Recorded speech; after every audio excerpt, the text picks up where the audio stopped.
Hello बच्चों, welcome to RD study time. और अब हम देखेंगे प्रश्नावली 3.1 का प्रश्न 3 है अनुपातों a1/a2, b1/b2 और c1/c2 की तुलना कर ज्ञात कीजिए कि निम्न रैखिक समीकरण युग्म संगत है या असंगत। हमें रैखिक समीकरण का युग्म दिया हुआ है, हमें बताना है कि यह युग्म संगत है या असंगत।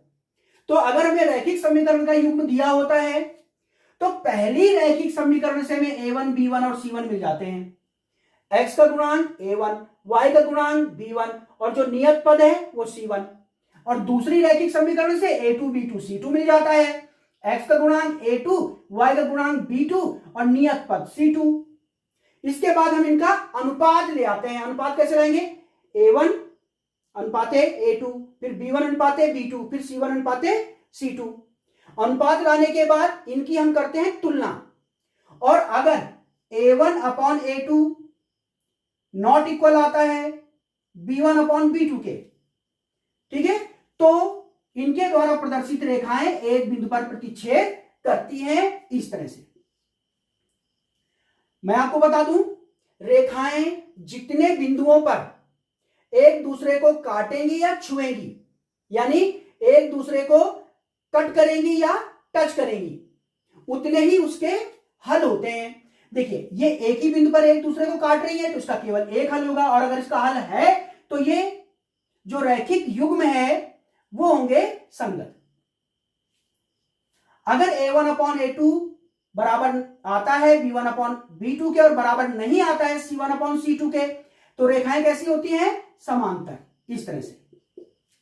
अगर रेखाएं समांतर होंगी तो ये किसी भी बिंदु पर एक दूसरे को ना तो काटेंगी ना ही छुएंगी, तो इनका कोई भी हल नहीं होगा। जब इनका कोई भी हल नहीं होगा तो रैखिक समीकरण का युग्म होगा असंगत।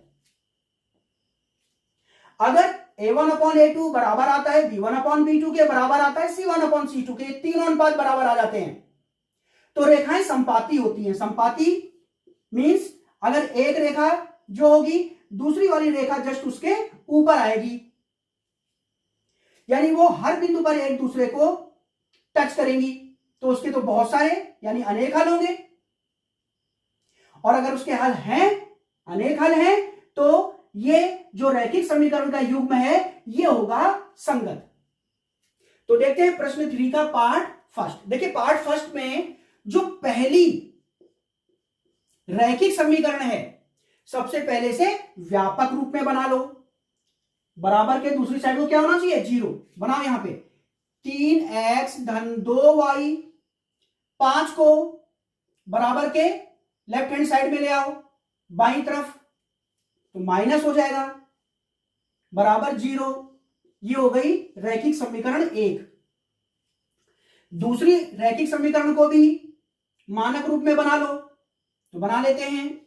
2x ऋण 3y, 7 को बाई तरफ लाओ तो ऋण 7 हो जाएगा, बराबर 0। ये हो जाएगी समीकरण 2। पहली वाली रैखिक समीकरण से हमें मिलेगा a1, b1 और c1। a1 क्या होगा? x का गुणांक 3, b1 क्या होगा बच्चों? y का गुणांक 2 और c1 होगा नियत पद यानी कांस्टेंट जो कि है -5। दूसरी रैखिक समीकरण से मिलेगा a2, x का गुणांक 2, b2 y का गुणांक ऋण 3, c2 नियत पद यानी कांस्टेंट ऋण 7। अब इनका अनुपात करो। a1 अनुपात a2, a1 है 3, a2 है 2, 3/2 आ गया। b1 अनुपात b2, b1 है 2, b2 है ऋण 3, c1 अनुपात c2 लाओ, c1 है ऋण 5, c2 है ऋण 7, ऋण से ऋण कट गया 5/7। अब आप देखो a1/a2 कितना है? 3/2। b1/b2 कितना है? 2/3। क्या ये बराबर है? बिल्कुल भी बराबर नहीं है। तो आप देखेंगे a1/a2 बराबर नहीं है b1/b2 के। तो जब a1/a2 नहीं होता है बराबर b1/b2 के, तो रैखिक समीकरण होती है संगत। तो आप लिख लेंगे इसका आंसर। अतः रैखिक समीकरण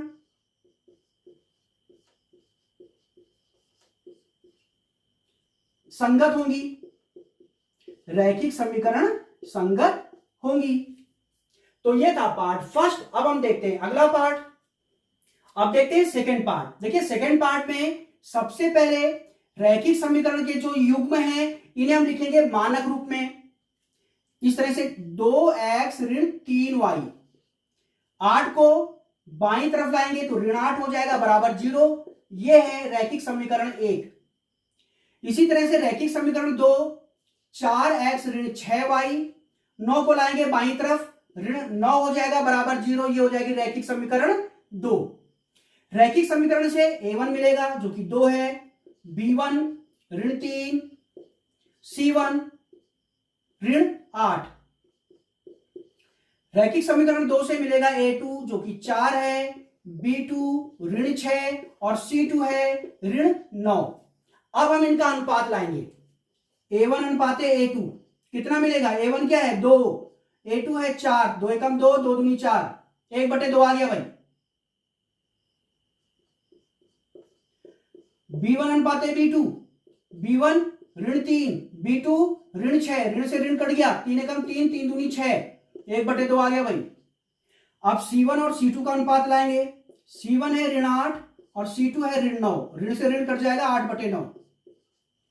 अब हम इन अनुपातों की तुलना करेंगे तो देखो a1/a2 कितना आया? 1/2, ठीक है। b1/b2 कितना आया? 1/2। क्या ये बराबर है? बिल्कुल बराबर है। c1/c2 कितना आया? 8/9। क्या ये इनके बराबर है? नहीं बराबर है। तो आप देखेंगे कि a1/a2 बराबर है b1/b2 के, बराबर नहीं है c1/c2 के। तो a1/a2 बराबर b1/b2 और बराबर नहीं है c1/c2 के।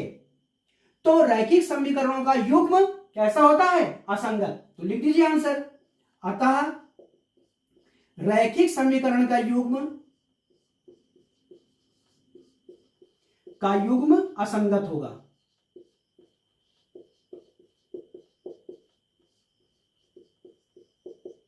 अब देखते हैं अगला पार्ट। चलिए अब देखते हैं पार्ट थर्ड। सबसे पहले रैखिक समीकरणों को हम मानक रूप में बना लेंगे। तो 3/2x धन 5/3y, 7 को बाईं तरफ लाएंगे तो -7 हो जाएगा बराबर बचेगा 0। ये हो गई समीकरण 1। 9x ऋण 10y ऋण 14 बराबर 0। ये हो गई समीकरण 2। पहली रैखिक समीकरण से मिलेगा a1, b1 और c1। a1 क्या होगा? x का गुणांक 3/2, x के साथ जो गुणा हो रखा है। b1 क्या होगा? y का गुणांक जो b के साथ गुणा हो रखा है। और c1 होगा नियत पद जो कि ऋण 7 है। दूसरी रैखिक समीकरण से मिलेगा a2 कितना है बच्चों? x का गुणांक 9, b2 y का गुणांक ऋण 10, c2 नियत पद ऋण 14। इनका ज्ञात करेंगे अनुपात। a1/a2 बराबर, a1 कितना है? 3/2, a2 कितना है? 9, 9 के नीचे कुछ नहीं तो 1 ले लीजिए, तो 3/2। अब ये भाग में है 9/1, तो गुणा करके उल्टा कर दीजिए। 9/1 को क्या लिख देंगे? 1/9। 3 एकम 3, 3 तिया 9, कितना मिल गया? 1/3 दूनी 6, 1/6 आ गया भाई। अब हम लाएंगे b1 और b2 का अनुपात। b1 कितना बच्चों? 5/3, b2 कितना है? ऋण 10 के नीचे कुछ नहीं तो 1 ले लेंगे, तो 5/3 ऋण 10/1 है, तो गुणा करके से उल्टा कर दीजिए, 1/10। 5 एकम 5, 5 दूनी 10, तो ये आ गया 1/3 दूनी 6। ये ऋण का है तो ऋण 6। अब लाएंगे हम c1/c2। c1/c2 कितना आएगा? c1 कितना है? ऋण 7, c2 कितना है? ऋण 14, ऋण से ऋण कट गया, 7 एकम 7, 7 दूनी 14, कितना आया? 1/2। अब हम इनको तुलना करेंगे इनकी। चलिए तुलना करते हैं। तो a1/a2 कितना है? देखो जरा, a1/a2 है 1/6, ठीक है। B1 बटे B2 कितना है, ऋण 1 बटे, ये बराबर है, बिल्कुल भी बराबर नहीं है। तो जब ये बराबर नहीं है तो A1 अपॉन A2 बराबर नहीं है B1 अपॉन B2 के। तो आप देखेंगे जब A1 अनुपाते A2 बराबर नहीं है B1 अनुपाते B2 के, तो इन रैखिक युग्म, जो रैखिक युग्म हमें दे रखे हैं, ये कैसी होंगी भाई, संगत होंगी। तो आप लिख लेंगे अतः रैखिक युग्म संगत होंगे। अब हम देखेंगे अगला। अब देखते हैं पार्ट 4। तो सबसे पहले जो रैखिक समीकरण है इनको मानक रूप में लिख लेंगे। 5x ऋण 3y, 11 को लाएंगे बाईं तरफ, तो ऋण 11 बराबर 0। ऋण 10x धन 6y, ऋण 22 को बाईं तरफ लाएंगे तो धन 22 हो जाएगा बराबर 0। रैखिक समीकरण हो जाएगी ये 2। पहली रैखिक समीकरण से मिलेगा हमें A1 कितना है 5, B1 ऋण 3, C1 ऋण 11। दूसरी रैखिक समीकरण से A2 ऋण 10, B2 6 और C2 है 22। अब हम इनका ज्ञात करेंगे अनुपात। A1 अनुपात A2, A1 है 5, A2 है ऋण 10, 5 कम 5, 5 दूनी 10, ऋण 1 बटे 2। B1 अनुपात B2, B1 है ऋण 3, B2 है 6, 3 कम 3, 3 दूनी 6, कितना आ गया, ऋण 1 बटे 2। C1 अनुपात C2 लाओ, C1 अनुपात C2, C1 है ऋण 11 और C2 है 22, 11 कम 11, 11 दूनी 22, ये भी हो गया ऋण 1 बटे 2। अब इनकी तुलना करो। A1 बटे A2 कितना आया, ऋण 1 बटे 2, ऋण 1 बटे 2। B1 बटे B2 कितना आया, ऋण 1 बटे 2। C1 बटे C2 कितना आया, ऋण 1 बटे 2। क्या ये तीनों बराबर है, बिल्कुल बराबर है। तो आप देख रहे हैं कि A1 अपॉन A2 बराबर है B1 अपॉन B2 के, बराबर है C1 अपॉन C2 के। तो जब A1 अपॉन A2 बराबर होता है B1 अपॉन B2 बराबर होता है C1 अपॉन C2, तो रैखिक समीकरण का जो युग्म है हमें जो दिया गया है वो होते हैं संगत। तो आप लिख लेंगे इसका आंसर। अतः रैखिक समीकरण का युग्म संगत होगा। तो ये आ गया आंसर। अब देखते हैं अगला पार्ट।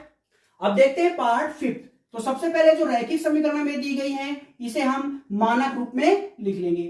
4 बटे 3 x धन 2 बटे y, 8 को लाएंगे बाईं तरफ, ऋण 8 बराबर 0। 2x धन 3y ऋण 12 बराबर 0। ये रैखिक समीकरण 2। पहली रैखिक समीकरण से मिलेगा A1 जो कि है 4 बटे 3, B1 2 है और C1 है ऋण 8। A2 दूसरी रैखिक समीकरण में x का गुणांक जो कि 2 है, B2 y का गुणांक जो कि 3 है, C2 नियत पद जो कि ऋण 12 है। अब हम इनका ज्ञात करेंगे अनुपात। A1 अनुपाते A2। A1 कितना है 4 बटे 3, A2 कितना है 2, तो 2 के नीचे कुछ नहीं तो 1 ले लेंगे, तो ये हो जाएगा 4 बटे 3, गुणा करके इसको उल्टा कर देंगे, 2 बटे 1 को 1 बटे 2, कितना आ गया देखो, 2 एकम 2, 2 दूनी 4, 2 बटे 3 आ गया भाई। अब लाएंगे हम B1 बटे B2, तो B1 बटे B2 देखते हैं। B1 कितना है 2, B2 3, तो ये 2 बटे 3 आ गया। अब हम लाएंगे C1 बटे C2। C1 है ऋण 8, C2 है ऋण 12, ऋण से ऋण कट गया, 4 से कट जाएगा, देखो ये 4 दूनी 8, 4 3 12, कितना आया 2 बटे 3। अब आप देखो इनकी तुलना करो। A1 बटे A2 2 बटे 3 आया, ठीक है। B1 बटे B2 भी 2 बटे 3 आया, C1 बटे C2 भी 2 बटे 3 आया। तो ये तो बराबर है तीनों, और अगर ये बराबर है यानी A1 अपॉन A2 बराबर है B1 अपॉन B2 के, बराबर है C1 अपॉन C2 के। तो जब ये तीनों बराबर होते हैं, तीनों अनुपात बराबर होते हैं, तो रैखिक समीकरण के युग्म होते हैं संगत। तो आप लिख लेंगे अतः रैखिक समीकरण के युग्म संगत होंगे। तो ये था तीसरे प्रश्न का अंतिम पार्ट, और अब हम देखेंगे अगला प्रश्न।